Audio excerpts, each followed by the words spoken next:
Welcome to Out of the Question, a podcast that looks behind some common questions and uncovers the question behind the question while providing real solutions for biblical world and life view. Your co-hosts are Andrea Schwartz, a teacher and mentor, and Pastor Charles Roberts. Thanks for tuning in. Topics for this podcast come from many sources. Sometimes it's something Charles or I have read and we share with each other and say, let's discuss it. Other times it's conversations we have with other people. And sometimes an event or occurrence that falls into the category of public interest, current events, is what we choose. Well, recently, Charles mentioned to me how much he hates being in traffic. Now, being from Silicon Valley, California, I'm quite used to traffic, and somehow I thought that in South Carolina that wouldn't be an issue. Well, apparently it is. This brought our discussion to something we've both noticed where we live: the proliferation of high-density housing that's being built. In some cases, where I am, it looks like Lego houses all over the landscape. And of course, this will and does result in increased traffic and certainly a burden on infrastructure. So I've always wondered, where are all the people coming from who will live in these structures, especially since it's not uncommon for lots of people to be leaving California. But more important than who these people will be, what does this phenomenon have to do with disestablishing local communities, localism, and a sense of people actually knowing who they live with? And so that's our discussion for today. So, Charles, I know you do not suffer from a dislike for people. So this traffic aversion isn't because you don't like people. So what exactly do you think the issue is behind the increasing congestion, and what exactly city planners are doing? Well, if you'll allow me, in my own defense, lest any of our listeners think I'm some sort of southern rube who has not tasted the world outside the farm and that sort of thing. I was not raised on a farm. I was raised in the capital city of this state. But I have lived in Philadelphia. I have lived in the greater Albany, New York, capital region of upstate New York. I have lived in the greater Phoenix, Arizona area. I have lived in one of the northern suburbs of Atlanta. So I am not someone who's never been around bigger metropolitan traffic. But the places that I've mentioned, with the exception perhaps of the upstate New York part, all have seen the phenomenon that we're talking about here today. In the area where I live now in my home state of South Carolina, although not my hometown, is just in the early stages of it, where people, as you indicated, are moving from other parts of the country. They are leaving, in some cases, for lack of a better term, ancestral homes to come to another part of the country where they find living easier, maybe a little less crime compared to where they were. And maybe that's understandable, and certainly people can find that out or know about that. But this is a growing phenomenon. I know when the 1 year that I lived in the greater Phoenix area in Gilbert, Arizona, it was not an uncommon sight to see people with bumper stickers more or less saying, if you're from California, don't move here. A lot of people have moved to Arizona from California for various reasons, and I think other states. A lot of people have moved there from Wisconsin and Minnesota. But the question is, are we losing something?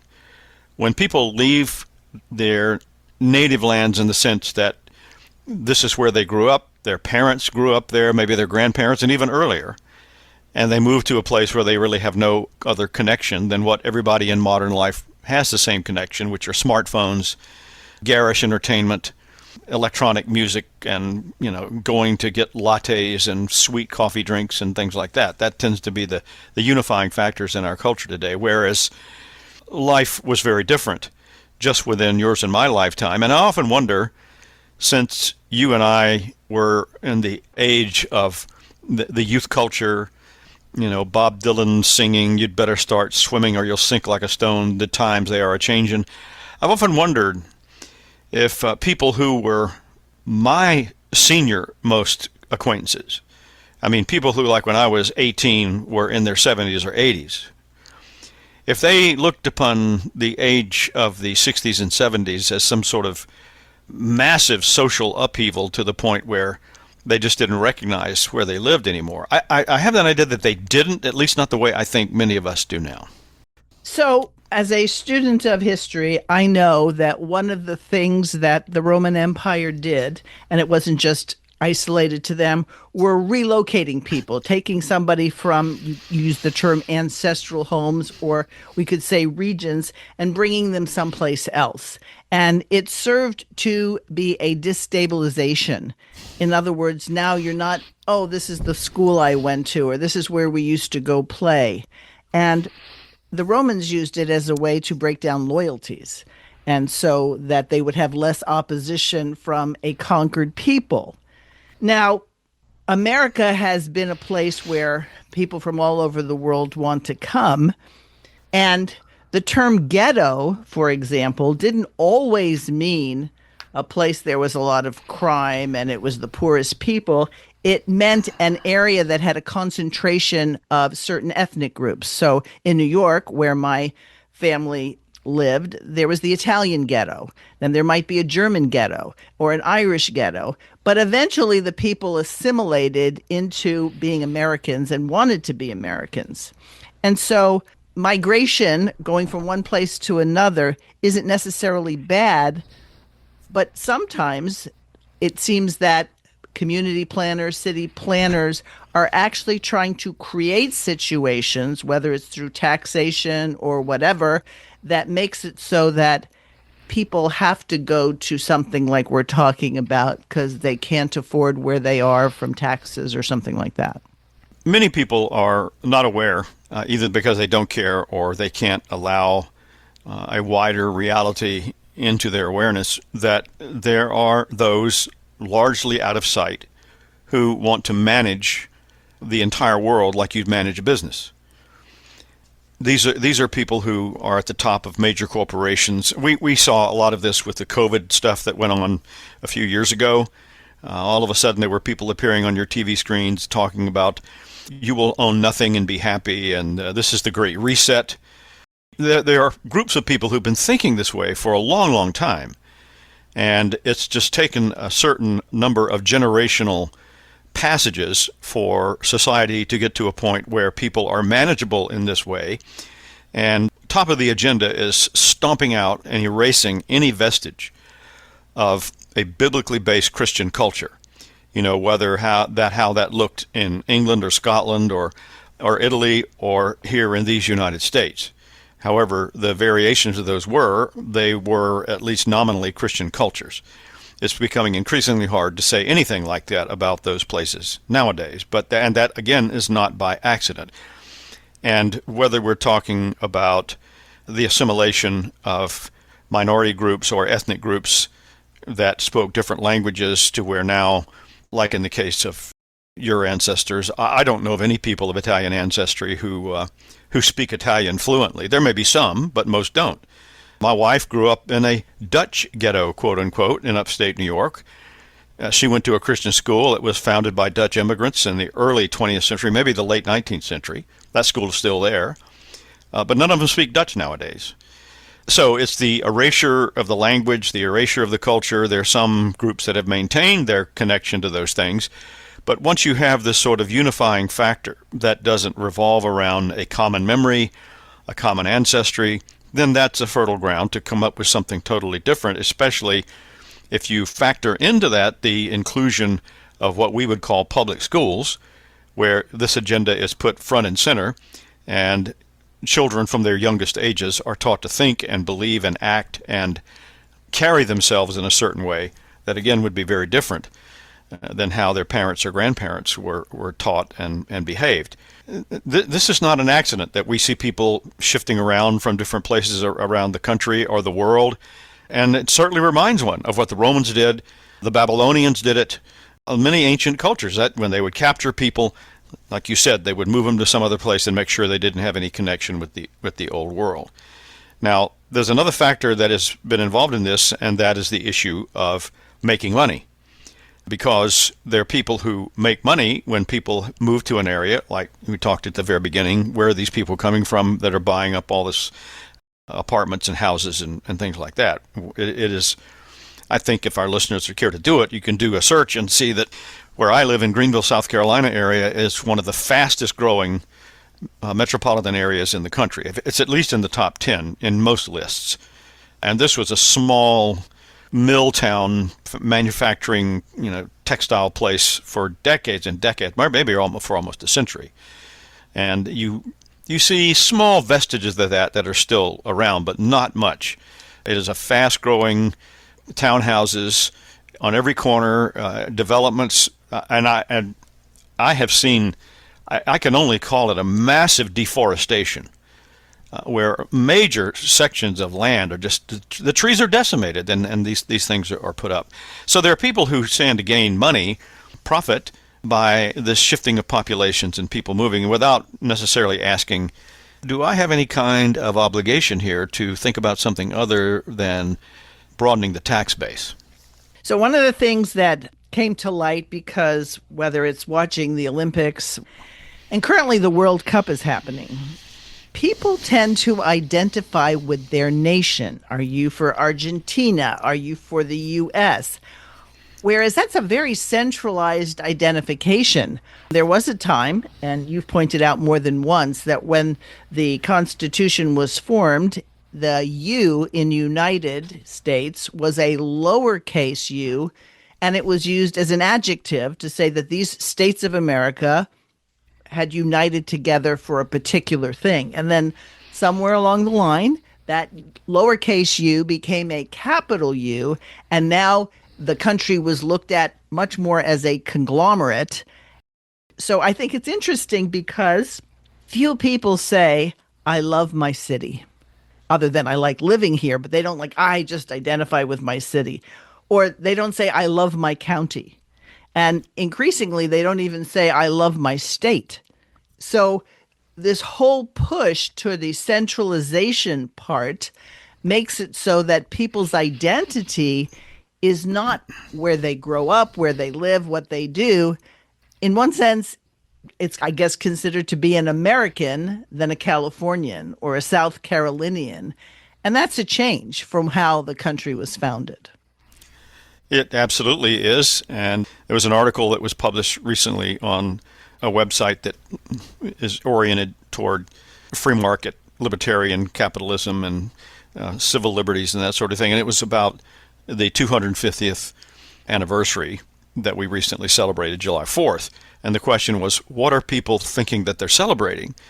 And the point that was being raised there was the fact that when you look at the original wording about what was being said actually on July 2nd, was that it was a declaration of the sovereignty of these particular 13 colonies that became states, not something called one nation, the United States. That was not in anybody's vocabulary at all. And as a matter of fact, the person who wrote the article pointed out there was some sort of consensual agreement between England and the colonies that was agreed upon and signed in Paris in the 17 whatever it was. And the language in that formal agreement stipulated that it was these 13 colonies. It wasn't something called the United States.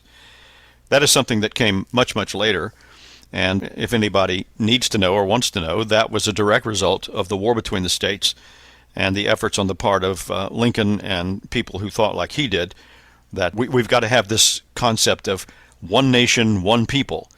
The Pledge of Allegiance is something that gives support to that, something that didn't exist prior to that time, and was popularized in public schools, and especially here in the South, where people, for financial reasons and philosophical reasons, never again wanted anybody to have any idea in their head that a state could secede from the Union, even though that was clearly stated in the very beginning. Matter of fact, for people to know the history, I believe it was New Hampshire, one of the Northeast states, had long before the Civil War started, declared itself seceding from the Union over, it might have been over slavery. I don't remember the details, because they didn't want to have anything to do with the states that were slave-holding states. So there was a fundamental change. It shifted in the awareness on the part of government officials and the part of the people. And so those parts here of the country, which we are called the South, there was an effort to stomp out any concept whatsoever ever again that there would be anything like you could have a separate sovereign state that would be separate and different from the collective. And it was actually the voice of the Presbyterian elder Patrick Henry who spoke out against having a federal constitution that governed all of the colonies. They all had their own constitutions, and he felt that was enough. He saw something in that he thought would not be good for future generations. And the key point of what you said is that those of us alive today, born mid-20th century, know anything different. So people will say, well, how could things work if you didn't have a centralized government? How is that possible? And part of that, I think, is because localism has lost a sense of any value for people. Yes. So, for example, a couple gets married, they have kids, they have a church they like going to. They are part of sports teams. They might even have a private school. But then dad gets the job offer. And now they pick up and leave because the job becomes more important than all these other ties that they have. So that then the whole idea is reducing civilization to the economy of, well, we can make more money. We'll have more for retirement or things like that. And yet, when we have this national identity, different parts of the country are radically different. The people in Maine are not the same as the people in Mississippi. The people in Colorado have a different orientation to things than people in Florida because climate, proximity to water, mountains, or whatever. And yet we have this illusion that we can define what is an American. Yeah, and that, I think, is an illusion, although an effort has been in place for some time, and this is what we've been talking about, it is to create that kind of thinking and that kind of an awareness. But even that begins to shift and change. And you mentioned the World Cup soccer matches that have been going on. I think there's a prime example. The world governing body of soccer is sort of like the United Nations. It is what we would call a woke institution that has a globalist agenda, and that is front and center in these football matches that are taking place in the World Cup. Now, I got interested in soccer back in the 1980s. I had an earlier interest, but here in South Carolina, back in the 60s and 70s, there weren't too many people playing soccer, but that has changed and increased. But when I began to be interested in it in the 1980s, I started watching European soccer matches, mainly the German Premier League and a few English leagues. And then when the World Cup came in 1982, I was able to see that, and then 4 years later, the next one. And, you know, I had my favorite teams and my favorite countries. I liked Germany. I liked the French. And here's what's so striking about this. And if anybody's seen any of these matches today, you know exactly what I'm talking about. When I watch Germany play, or Italy, or some of these other teams that were famous, what I'm not seeing are Germans and Italians and French. I'm seeing immigrants from other countries who are playing on these teams. I guess the best way to put it, and I realize maybe I'm walking a thin line here, but I would just ask people who watch these soccer matches, if there was a match between, say, Japan and Norway, and the Norwegians take the team, and they all look sort of tall and blonde and blue-eyed, maybe a few brown hair, and then the Japanese take the field, and all of them look like they're from Juarez or maybe from somewhere in Central Africa. I think most people would scratch their heads and say, well, wait a minute. These people are not Japanese, you know? And admittedly, America has a little different history than Japan, but, you know, you go back 20, 30, 40 years when you talked about Americans or Japanese or Koreans or Italians, most people knew what you were talking about. But there have been efforts to completely obliterate that kind of thinking to where what people think about now when they think about those things is something totally different than what it used to be 100 years ago.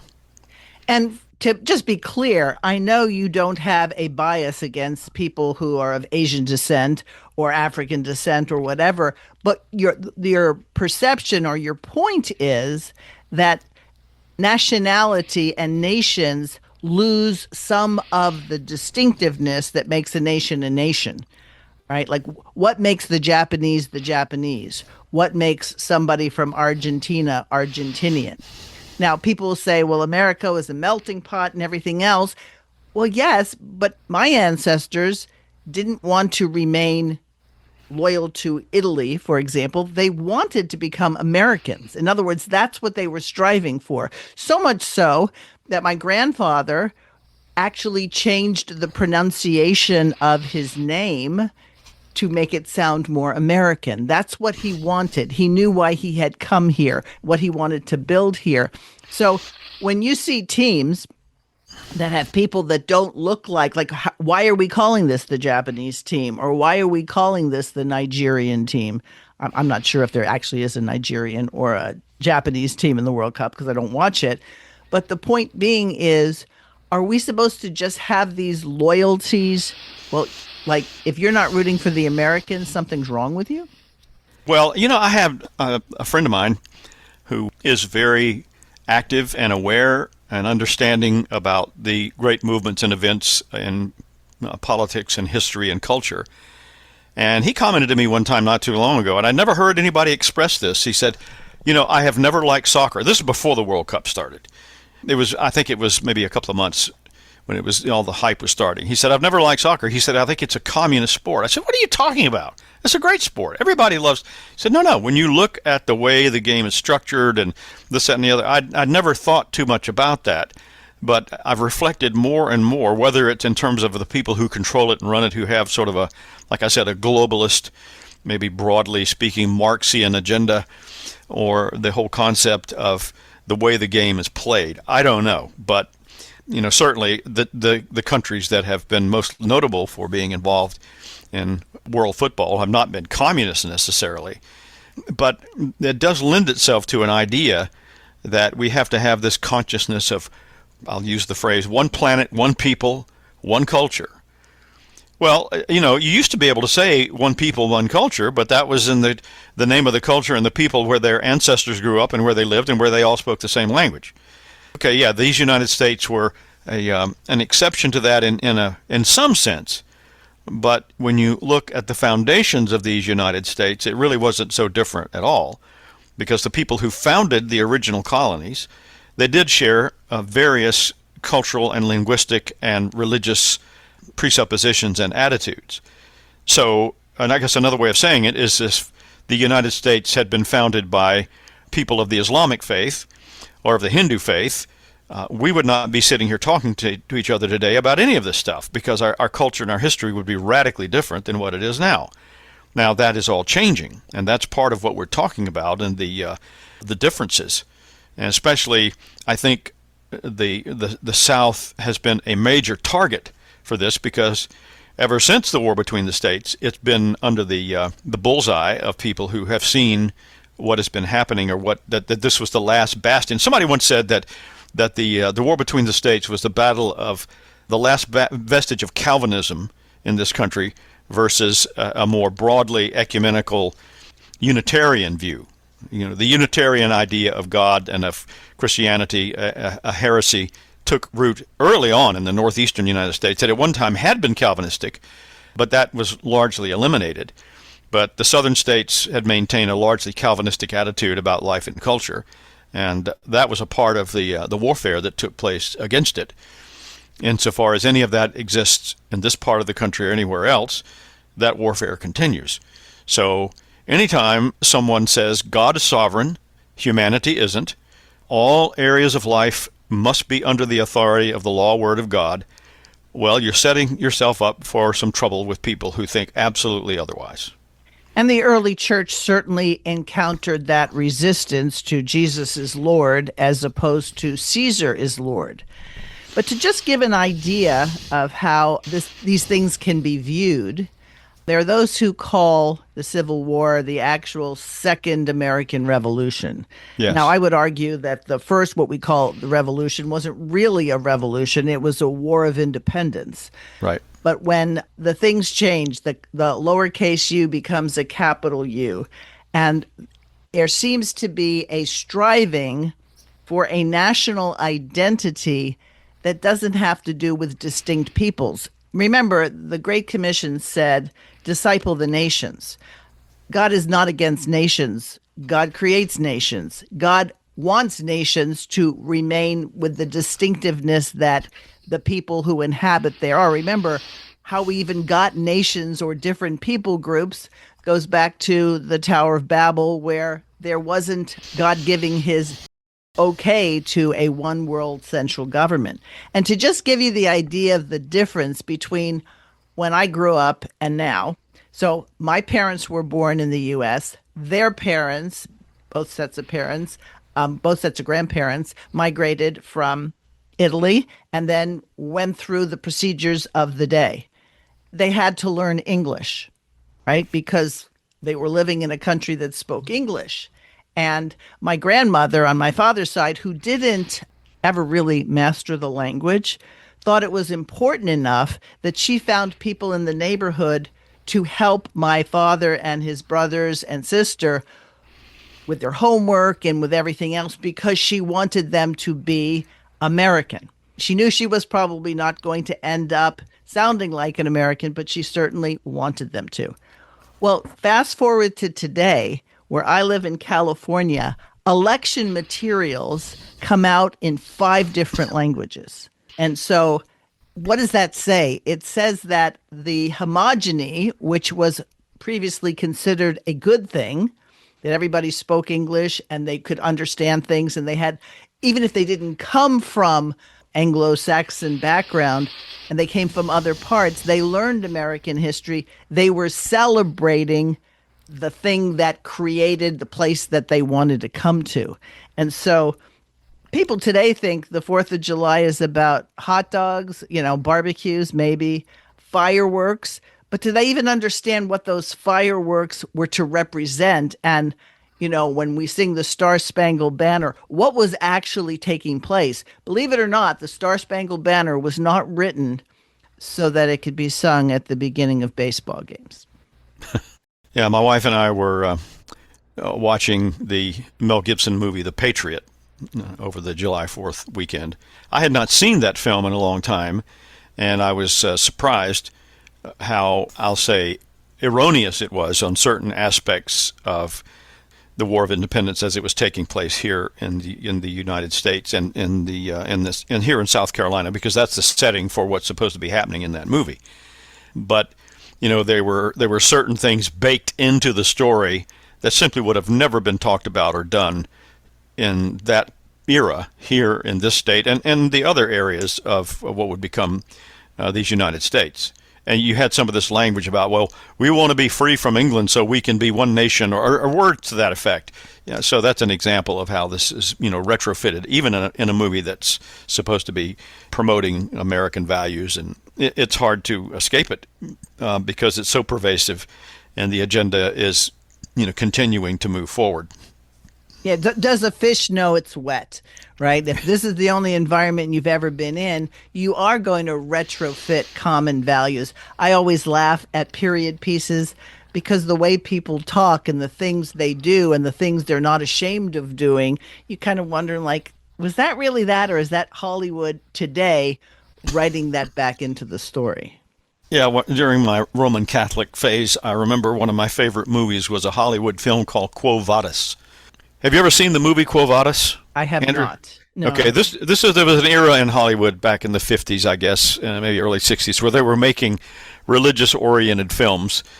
And Quo Vadis was one. The Shoes of the Fisherman was another. But in Quo Vadis, it's based on the legend that when the Romans began severely persecuting Christians, Peter, he couldn't take it, so he fled Rome, and he was going out the, whatever that road is that leads out of the city of Rome.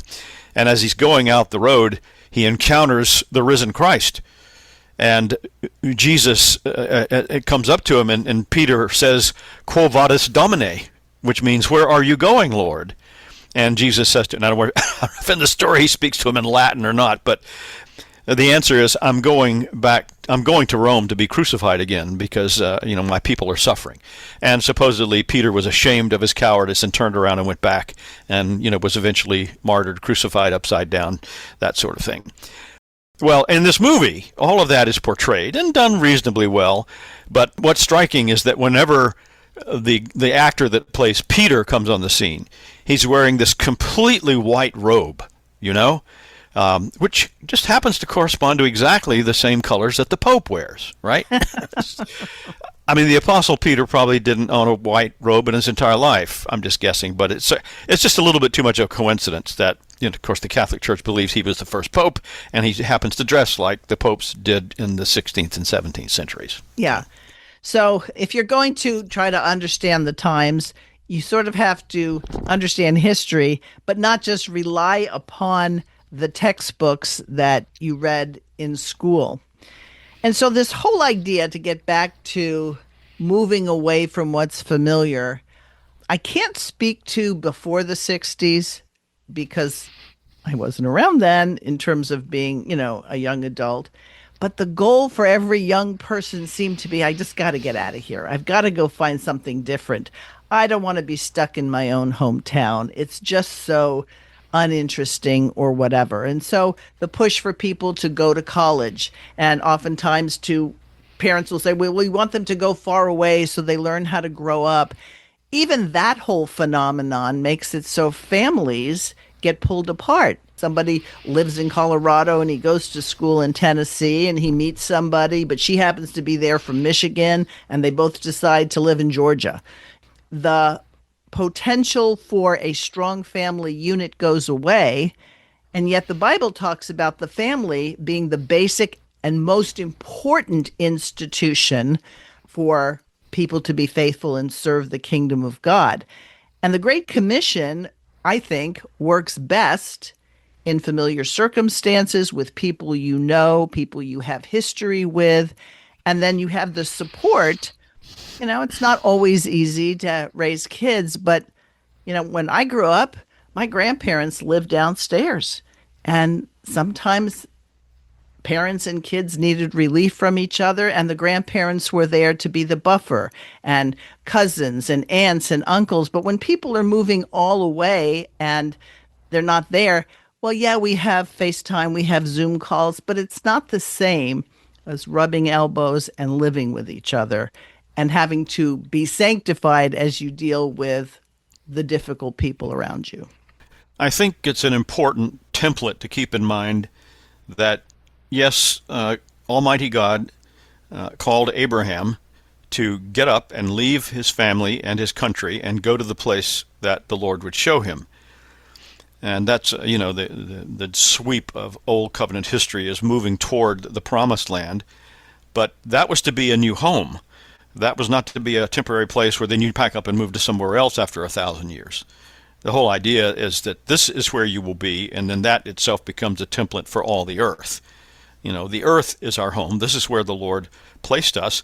I remember somebody a few years ago, and I don't know if American Vision is the one that platformed this or published it, or Gary DeMar may have actually written an article called, or somebody related to them, called "Heaven is Not My Home."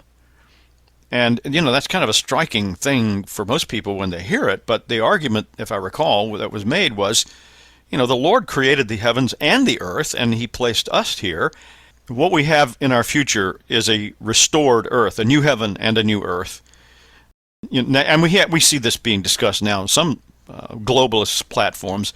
We need to leave the earth and go to another planet, because things are getting so bad here. The chemicals and the atmosphere and all this sort of thing. That's a part of this continual, upheaval and overturn on a much larger scale. But I think it's in the interest of people with both a philosophical and theological globalist agenda, and also people who have, I'll call maybe a capitalist greed agenda. I'm not against capitalism. I believe in free market, but there are people who distort that, and their whole point is to make as much money as they can for whatever purpose and however they can do it. So homeschooling and the return of making the family the focus for all aspects of life, not that you don't venture out, but that the family takes care of itself. The family is the first church, the first school, the first place where you learn to work. And if anything got revealed, I think, during COVID, is how families have abandoned, by and large, their elderly members. There was not a proliferation of nursing homes and assisted living in times past. There may be people who had no family, and so there was a place where people would receive them. But COVID taught us that when you have family members in places that are just for old folks, and then the government says you cannot interact with your family members, I think a lot of people had the stark realization of how little control they had over their own lives. You couldn't do this, you couldn't do that. So I think the idea of localism, getting to know the people you live with, know how your city is organized, it is way more important to know who's the mayor of your city than it is to know who the president is. I hear people say all the time, well, this president does this if they don't like him, or this president does this if they like him. The way our system of government and a Republican system of government, which is very much the way the Bible organizes society, tens over tens, tens over 50s, etc., is meant so that you know the people you're interacting with, as opposed to, well, that's just the way it is. There's nothing we can do about it. I'm just going to focus on myself. So maybe moving to that other job is better because you'll make more money. But it destroys the relationships maybe you've built, and it becomes obvious, at least to the people in the family and children, those things must not really matter as much as how much money dad's going to make. Yeah, and we can refer again, as we've done before, to the striking story in 1 Samuel chapter 8, where the people want the king to rule over them like the other nations, and the long laundry list of things that's going to happen if they go forward with refusing to have God and his law as their sole rule and authority. Here's what's going to happen to you. And I encourage our listeners to read that chapter, 1 Samuel chapter 8, and you'll see it's of striking similarity to what has happened in our culture over the past 30, 40, 50 years, or going back even further. So if God is not your father and king, then Caesar or the dictator or the premier or the president or whoever it may be is happy to step in that place and tell you how to live, when to stand up, when to sit down, what your children will believe, who is a male or a female, and who can marry and who can't. There's no escaping theocracy. There's no escaping theonomy. The question is, who is the God? What is the source of the law that you will inevitably worship and live under? Exactly. And as we bring this to a close, not surprising, R.J. Rushdoony wrote about this in terms of the idea of localism and the importance of how the American system was formulated. So there are two books that you can get at calcedenstore.com, The Nature of the American System and This Independent Republic. Now, it's not like reading Sports Illustrated or some easy read. But it's not difficult either. But what it is, it's compressed and it's understandable so that you know your history, so that you can actually look and say, okay, how is my community different? What was the basic unit of civil government? How did civil government get so big? Why has the family diminished? And I think it'll give you an understanding of it, and then give you greater tools, you might say, to hear the call God is placing on your life as to what you're supposed to do. I know some of the people I'm affiliated with, they make a point of showing up at city council meetings because they want to know what's going on in their locale. And they often find that it's not good because the planners don't really want to hear what you have to say. They give lip service to, yeah, you can talk about it. And if we're going to raise leaders, then we want biblical leaders. We want it's good to have raised your children in the nurture and admonition of the Lord, but you have to understand then how all that applies to every area of life so that they can go out and press the crown rights of Jesus Christ. Yeah, and I would, in closing, also recommend folks read Mark Rushdoony's biography of his father, the biography that was published just recently of R.J. Rushdoony. The reason I'm recommending it is that, and I meant to mention this earlier, is that Dr. Rushdoony was a man who did not initially grow up speaking English. He was taught and spoke Armenian. And I think, if I remember correctly, that he even thought and dreamed in Armenian until maybe he was in elementary school or much further down the process. So that's a perfect example of how someone came from a different culture. And in his case, his family and many other Armenians were purposely uprooted from their homeland and their towns and their homes, but the eye of actually destroying them.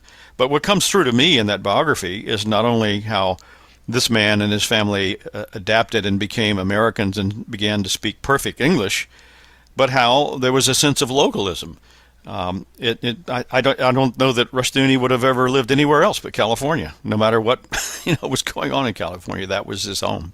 So. Right. Yeah, he did live other places, but eventually the family farm was where everybody sort of was in shooting distance of, if you might say. All right. Well, folks, thanks for listening, and always feel free to contact us through outofthequestionpodcast@gmail.com. And Charles, I'll talk to you next time. Thanks, Andrea. Talk to you later. Thanks for listening to Out of the Question. For more information on this and other topics, please visit chalcedon.edu.